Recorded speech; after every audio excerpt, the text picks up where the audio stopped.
क्योंकि इस चुनाव में इनको पता चल गया कि इस देश की जनता ही इस संविधान को सुरक्षित रखेगी, कि इस चुनाव में हारते हारते जीतने से इन्हें एहसास हुआ कि ये संविधान बदलने की बात इस देश में नहीं चलेगी। आज जनता की मांग है कि जाति जनगणना हो। सत्ता पक्ष के मेरे साथी ने इसका जिक्र किया। ये जिक्र भी आज इसलिए हो रहा है क्योंकि चुनाव में ये नतीजे आए। ये जाति जनगणना इसलिए जरूरी है ताकि हमें पता चले कि किसकी क्या स्थिति है और नीतियां उस हिसाब से बने।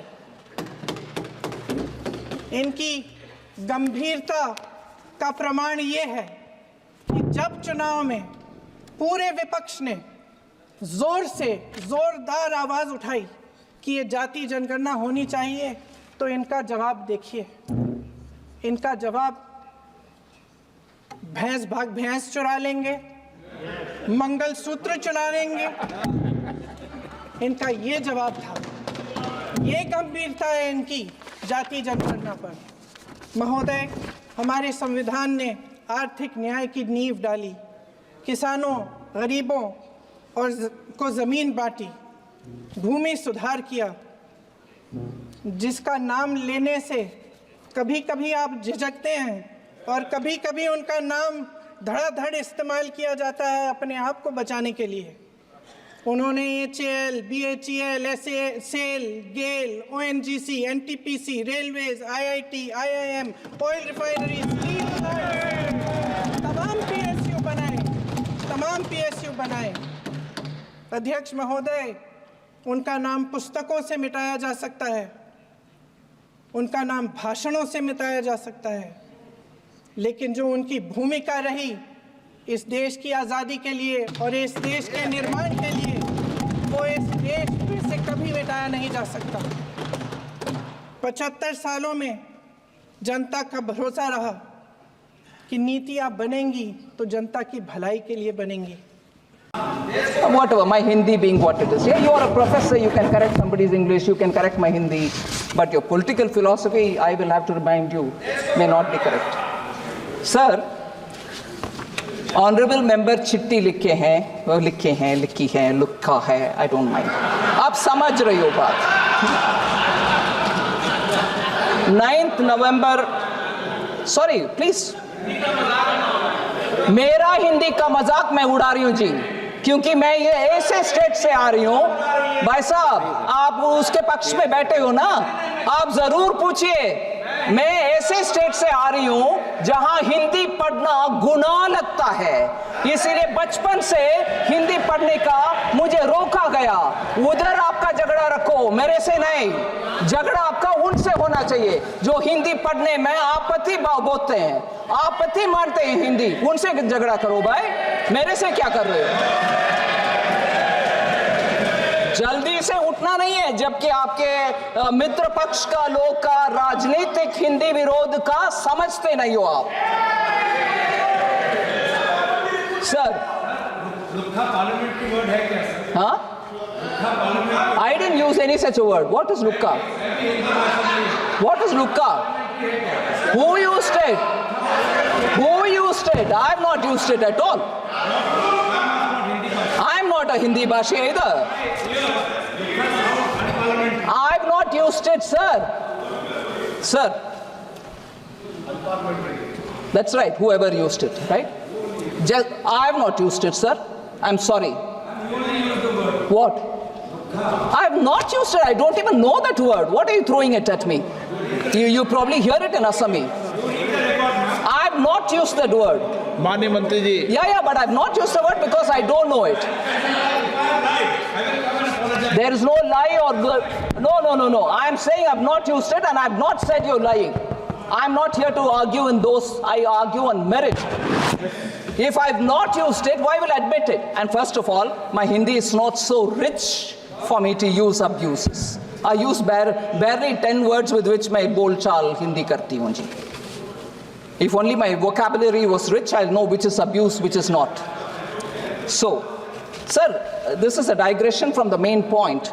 which Rajiv Rai threw at me. He said, a letter dated 9/11, a letter was written to you, you didn't reply. I'm telling you, letter dated 9/11/24 was received on 23/11/24. The letter pertains to an issue being faced by bank mitras with a request to constitute a committee to examine their grievance. That was the matter he wrote. Sir?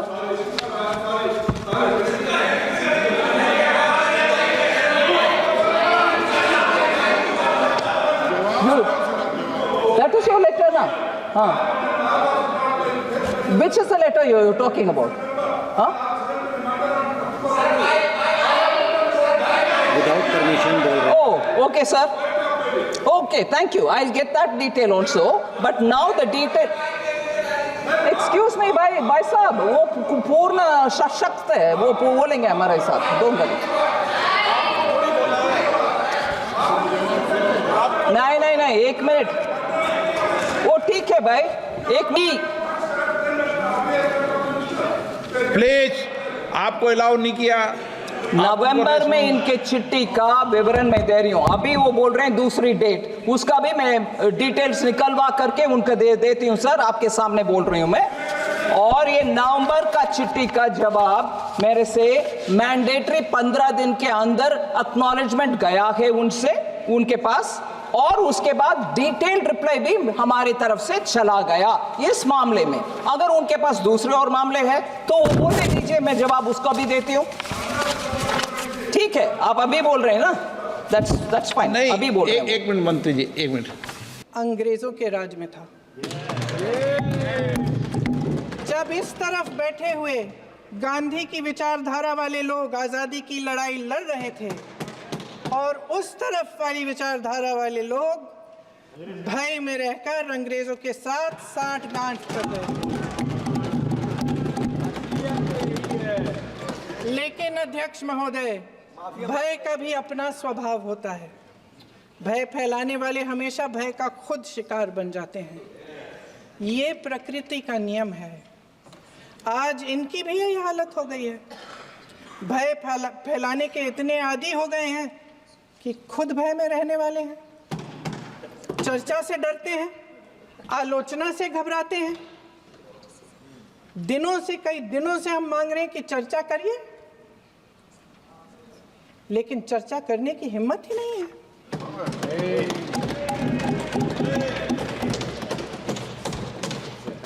एक कहानी होती थी अध्यक्ष महोदय, शायद बचपन में आपने भी सुनी होगी. राजा भेष बदलकर बाजार में आलोचना सुनने जाता था. ये सुनने जाता था कि प्रजा मेरे बारे में क्या कह रही है, मैं सही रास्ते पे चल रहा हूँ कि नहीं. लेकिन आज का राजा, भेष तो बदलते हैं आज के राजा, शौक तो है उनको भेष बदलने का, लेकिन न जनता के बीच जाने की हिम्मत है और न आलोचना सुनने की. महोदय, मैं तो सदन में नहीं हूं.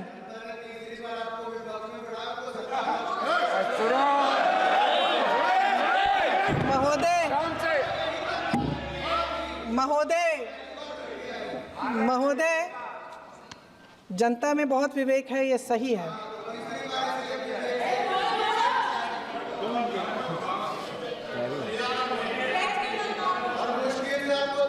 अच्छा महोदय, मैं सदन में नहीं हूँ. कुछ, हाँ ठीक है, मैं सदन में नहीं हूँ, मात्र 15 दिनों से आ रही हूँ. लेकिन मुझे ताज्जुब होता है कि इन 15 दिनों में इतनी बड़े इश्यूज हैं, इतनी बड़ी बातें हैं. प्रधानमंत्री जी मात्र 1 दिन के लिए, शायद 10 मिनट के लिए दिखे हैं सब.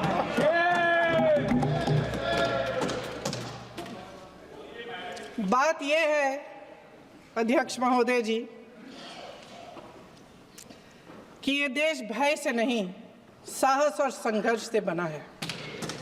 इसको बनाने वाले देश के किसान, जवान, देश के करोड़ों मजदूर और गरीब जनता है. संविधान इनको साहस देता है. मेहनती मिडिल क्लास है. और इस देश के जो करोड़ों देशवासी हैं जो रोजाना भयंकर परिस्थितियों का सामना करते हैं, उनको साहस देता है।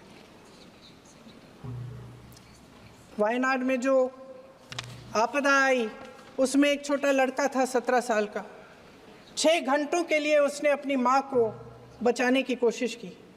6 घंटों के लिए आप सोच सकते हैं कि अगर नदी की धारा बह रही है, नाराज है, आप अपनी माँ को पकड़े हो, 6 घंटों के लिए पकड़े रखते हो कि मेरी माँ बच जाएगी, और अंत में वो माँ भी बह जाती है।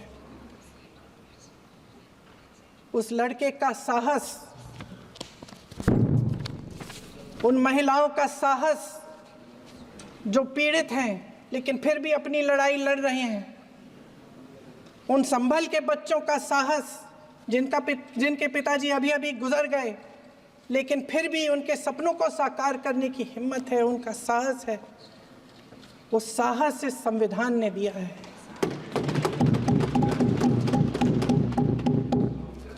वो आत्मविश्वास इस संविधान ने दिया है। ये देश भय से नहीं चल सकता, ये देश साहस से ही चलेगा।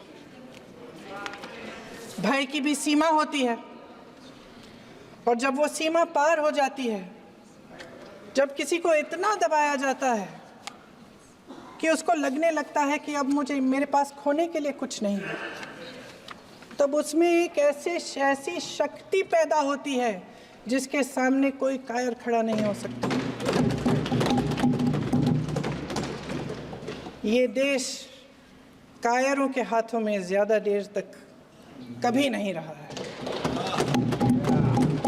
ये देश उठेगा, ये देश लड़ेगा, सत्य मांगेगा, सत्यमेव जयते। जय हिंद। अखिलेश